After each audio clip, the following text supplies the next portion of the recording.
What is going on, football fans? Back at it with another New York Giants video in my third installment of the Gettleman Project, and we're going to get more into that in 1 second. Before I get started on the video, just want to make a quick announcement to everybody on it. First off, I want to say thank you to all my subscribers, everything that you do for me. I always try to say that as much as I can. And in appreciation to that, brought to you by my sponsor, Faruqi and Faruqi, Personal Injury Lawyers. Link is going to be in the description below. They are stationed in New York City. They service all 5 boroughs along with Long Island. Super excited for the partnership with them. They are going to be doing a giveaway on draft night for a lucky subscriber. The contest is completely free. The details are going to be in the pinned comment below. All you're going to need to do is get an NFL.com account, fill out your first round. Whoever gets the most picks right, in the end, will get the giveaway. Now, what is the giveaway going to be? Well, quickly, to show you guys, you have 1 of 2 choices, and I'm going to let you guys pick in the comments below. You guys let me know. Whoever gets more upvotes or more comments towards that will be the giveaway. First giveaway is going to be simply a signed football by Eli Manning on a Super Bowl football. It says Eli Manning, and then on the right of it, as you can see, it says only a Giant, which, of course, he's famous for saying. The other giveaway, the other option that you have is I think it's about a 17 by 12 photo of Eli Manning escaping the grasp during the helmet catch to David Tyree, and it does have a signature. I zoomed in on the signature right there. So those are your 2 options. Whatever you guys would prefer, that will be the giveaway on draft night. All you have to do is enter the contest, which is going to take us to the 3rd installment of the Gettleman Project, and I'm super excited to jump into this. For those of you that may just be viewing this video for the first time and may not know what the Gettleman Project is, it's something I've been doing on YouTube now for 3 years, and it's where I try to simulate all the possible scenarios I could see Dave Gettleman and the New York Giants being presented with in this year's draft. This year, we don't have a lot of first-round picks, so it's not as creative, but I'm doing an assemblance of several 6-round mock drafts for the Giants. In my previous 2, I had the New York Giants going offensive line in the 1st round, and we saw it played off from there. I then had them taking a wide receiver in my 2nd mock draft, and we saw it played off from there. In this one, I'm going to have the New York Giants going with an edge rusher, and I'm going to have them trade down. Why? It makes it more fun. Do I think that we're going to trade down? More than likely not. Do I think it's possible if we're interested in an edge rusher? Sure, absolutely. A lot of people point to the fact that Dave Gettleman has never traded down, and that, in fact, is true. But Joe Judge, as we all know, definitely has some say on the decision-making, and he comes from New England, who trades down all the time. What would make it more likely? Well, I think a quarterback would have to drop to 11, and I think the Patriots and the Bears would be the 2 most likely destinations that the New York Giants could trade down with. In a previous video, I had the New York Giants. I simulated what I think they could get back from the Patriots if they were to trade down. I think that's the more realistic team, being that you're only falling 4 spots. And in that trade scenario, I think it was the Arizona Cardinals when they traded up for Josh Rosen in a very similar spot, 15-10 instead of 15-11. They got a 3rd round pick and a 5th round pick. Well, in this mock, I gave the New York Giants a late 3rd round pick. It's a comp pick for the New England Patriots at number 96. And then their 4th round pick, I think, at 122. So I thought that was pretty fair compensation based on history. So in this mock, we're actually going to be drafting 8 players. And with the 1st pick, we're going to be going edge. And we're going to see how it's going to play off from there.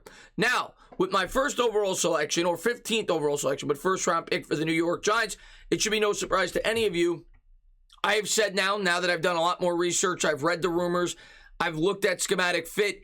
If the Giants go edge, which I don't necessarily think they're going to do, but I'm at least open to the possibility that they will, being that it is a massive need, being that they displayed interest in free agency with a very similar edge rusher that also went to Georgia. Azeez Ojulari, if they go edge, in my opinion, would probably be the guy that they would go with. Now, they could definitely go with Kwity Paye, and they could absolutely go with Jalen Phillips.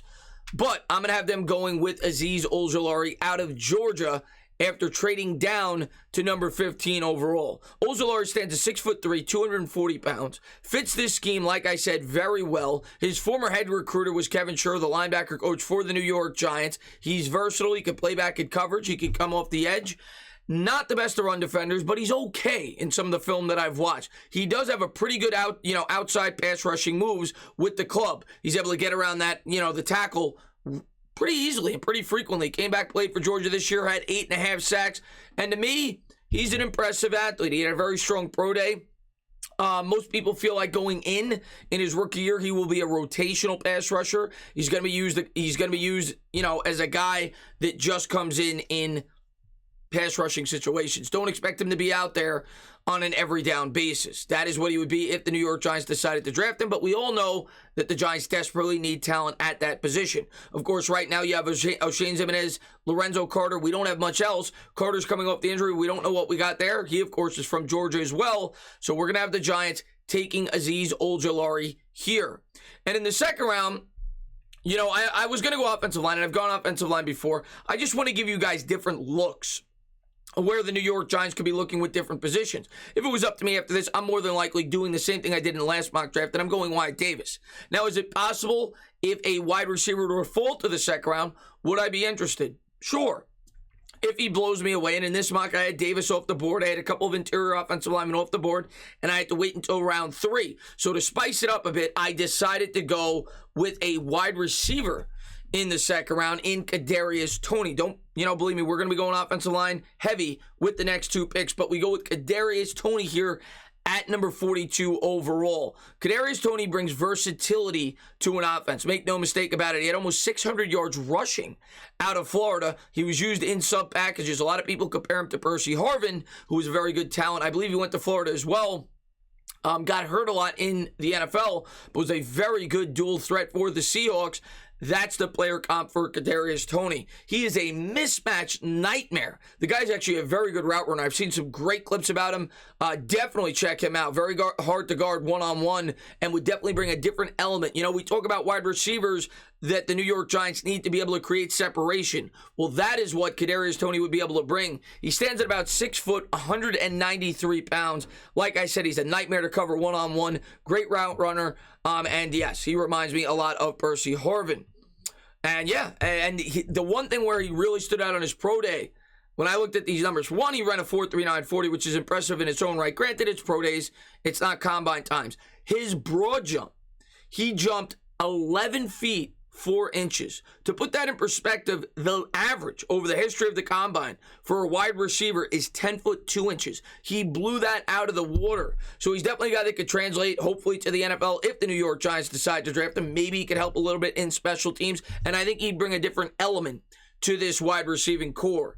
Next up, in the third round, I went with a bit of a project on the offensive line, but a guy with a lot of upside. He did go to a smaller school, I think in northern Iowa, and that is Spencer Brown, the offensive tackle. Now, you're not going up against the best competition there, right? Which is why he's probably not mocked higher than this. I've seen him going second round sometimes, third round, back end of the third round. That's kind of the area. Now, me personally, I prefer to go offensive line in the first or second. But if the Giants went this route and decided to wait until the third round, Spencer Brown may be one of the guys that I'd be interested in. The guy is a mammoth of a man. I think he's almost 6 feet 9 inches tall. He's about 6'8" and a half. He's got huge arms, and we all know that the New York Giants prioritized that. Last year, both tackles that they drafted, Matt Barrett and Ambry Thomas, had the longest arms of any tackles in the draft. Well, Spencer Brown almost has 35-inch arms, so that's definitely a pro for him there. He had a great pro day in which he benched 33 times with those long arms. Pretty impressive. He had a 4.88 40 times. Some clocked him at about a 4.94,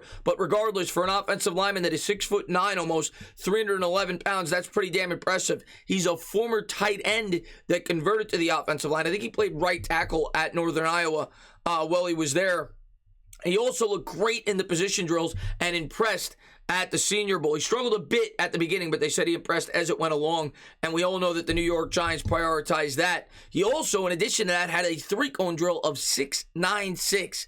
Very impressive numbers, and again, a guy with upside that maybe Dave Gettleman could be drawn to if we decide to wait that long, and could be a future swing tackle for the New York Giants, and maybe a guy that could step in if Matt Barrett is not the answer. So I like Spencer Brown there in the third round in this type of scenario. Next up, in the fourth round, we all know that we definitely need a punch in the interior part of that offensive line. Again, I probably would have done it earlier, but in this scenario, if we elect to wait, and here we have the 96 pick with the trade down. We normally wouldn't have this pick, so it's actually a comp pick similar to where we got Parrott last year. This is a guy, when I watched the film, that I really liked, and that is Kendrick Green, the guard out of Illinois. The one thing that jumps out to me when I watch this film, when I watch his highlights, This guy's athleticism is off the charts for an interior offensive lineman. He gets to the second level very quickly. He's actually a former defensive lineman that converted to the offensive line. He ran a 4.85 40 time, standing at 6'4", 315 pounds. He did 25 reps on the bench, 35 and a half on the vert, and 9 feet 11 inches on the broad jump. A very athletic offensive lineman for an interior offensive line out of Illinois. And like I said, he converted from the defensive line. Still working on technique, but I really like the upside here, so definitely check him out. He would be a depth guard, maybe that could compete with Shane Lemieux and Will Hernandez this year if the Giants elected to take him in the late third round. So that was a guy, when I did some research, that I really did like, Kendrick Green. Next guy up is a position that maybe you're not really looking at. I did have a couple of other defensive tackles mocked to the New York Giants in my previous mock draft. I wanted to give you guys a different look. And here the New York Giants are picking at 122 from the trade that we made with the New England Patriots with that second pick that we acquired. And here with our 5th overall pick, I'm actually going to go with Tyler Shelvin out of LSU. He stands at 6'3", 350 pounds. And listen, his stats aren't gaudy. The guy doesn't get sacks. I think he had like 2 career sacks while at LSU. That's not his job. His job is to be a space eater. His job is to take double teams on the offensive line and create sack opportunities for other people on the outside. I did watch some film breakdowns. He creates some pressure on the interior. He's not going to get sacks. That's not what he's meant to do. He's going to be a guy that stuffs the run. We lost Alvin Tomlinson. Again, I'm not expecting Tyler Shelvin to step in and be the starter day one for the New York Giants. But could he be a long-term answer as a guy on the interior, at least in certain packages? Why not? Definitely could be, and a guy with a lot of upside, does a great job at pushing guys back, clogging up the middle, and creates one-on-ones for others. Very strong against the run, needs to learn and develop, which is what you expect from guys going in the 4th round. But Tyler Shelvin was another prospect when I looked into him that I definitely have some interest in if we're going for a defensive tackle in that area in the draft. Next up, with the New York Giants' 4th round pick, with our 6th overall selection now in this mock draft, I'm actually going to go with Ambry Thomas. I'm going to get us another cornerback out of Michigan. The upside is through the roof. The guy is super, super fast. He ran a 4.37 40 time, was known as a tremendous athlete coming out of college. I think he was the 12th ranked overall cornerback in the country, if I'm not mistaken, before he went to Michigan, if I'm remembering it properly. Stands at almost 6 feet tall, 5'11 and a half, 191 pounds. Like I said, he ran a 4.37 40, 38 on the vert. Several film breakdowns that I watched and several notes that I've read from Tony Pauline on the Draft Network. Everybody says he's got great ball skills. I think he had 3 interceptions, had a couple of really nice interceptions. One was a deflected ball, but made a couple of really nice picks well at Michigan. A good athlete, a playmaker. Didn't play this year, I think, due to the pandemic, if I'm not mistaken, but has quick burst, and he has the speed to take it, and he has great speed. So that's what I like there. He's a guy with upside. Some people feel like he could translate to the slot. Sounds a bit like Julian Love, but he's definitely quicker, a better athlete, and maybe could be a big-time contributor for the New York Giants in the future at the cornerback position.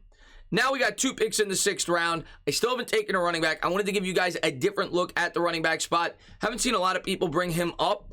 Nickname is PlayStation because of how quick how quick he is. His quick burst of speed at Louisville, and that is Javian Hawkins, the running back out of Louisville. He's small. If you guys watch my live streams, I call these types of running backs little squirts, but I think he can definitely add something to this offense for the New York Giants in that backfield. We don't know how much Saquon Barkley is going to be able to take, at least early on this season, and I look at a guy like Javian Hawkins, standing at 5'9", 183 pounds, as a guy that maybe could definitely help in special teams, could help in sub packages, maybe be a receiving back out of the backfield. Didn't catch a ton of balls while he was at Louisville, but maybe he wasn't used in that capacity. Excellent speed, quick burst, ran a 4.44 40 time at his pro day, has the speed to take it the distance anytime he touches the ball. In his second season while at Louisville, he rushed for 1,525 yards with 9 touchdowns. He averaged 5.8 yards a carry in his second year. Last year, in only 8 games due to the pandemic, he rushed for 822 yards, 7 touchdowns in 8 games, averaging 6.2 yards per carry. So I think he's an interesting guy, maybe a guy that could be helping special teams as a kick returner. He had some experience with that while at Louisville. Maybe even goes undrafted, and the Giants could look at him in that aspect. But he's a guy, when I watched him, I said, that's a running back prospect that not a lot of people have been talking about, that I could see maybe the New York Giants showing some interest in. And then finally, with our last pick in the 6th round, I was looking for a scheme fit. I went with another edge rusher. He played 4-3, hand in the dirt, but he's fully capable of playing 3-4 off the edge. He's actually very athletic. Not gaudy stat numbers, but we all know that Ohio State edge rushers in, the not too distant future have been very productive at the pro level. Bosa comes to mind, of course, and he had a great pro day, and that is Jonathan Cooper. Last year, he did only have 3 sacks, but he is, for getting a guy this late that has the upside that he has and that would fit the scheme that we produce, I think could make a lot of sense. He's 6'4", 257 pounds, projects as an edge rusher / 4-3 defensive end. He has the experience in both. And his pro day is where he really stood out. He ran a 4.69 40, a 6.993 cone drill, 28 reps on the bench. His 3 cone drill would have ranked him 2nd in last year's combine, and his 40 time would have ranked him 3rd. Both of them were faster than Nick Bosa at his pro day for Ohio State. Or maybe it was at the combine. Regardless, his times were faster than Nick Bosa. Maybe a guy with some upside, maybe a guy with the proper coaching could come in here and do some damage for the New York Giants in the not too distant future. But I looked for some scheme fits, and I tried to mix it up a little bit in terms of the way that I went about it in the draft. Is this the way that I would go? Probably not, but I do like all the prospects that I talked about. Ojulari, if the Giants draft him on draft night, I'm not going to cry. I think we could certainly use an edge rusher. Wouldn't be my first choice, but I do think he fits the scheme rather well. Kadarius Toney, if we do happen to go wide receiver in the 2nd round, he's a guy that I would show a lot of interest in. He's versatile. He's a guy with big play possibility. You can use him in a lot of different ways. Spencer Brown, if we elect to wait till the 3rd round for an offensive tackle, I like him. He's got upside. The same can be said for Kendrick Green, a guard that I drafted in the back end of the 3rd round. And then you had Tyler Shelvin, who's more of a run stuffer, a guy that's a space eater. Ambry Thomas, the cornerback out of Michigan, Javian Hawkins, and then last but not least, Jonathan Cooper, the edge rusher out of Ohio State. But make sure you guys fill out that contest. Best of luck to all of you guys, and thank you guys for being the best supporters on YouTube. If you like what you watched, please subscribe, drop a comment, maybe give me a little thumbs up. Cheers.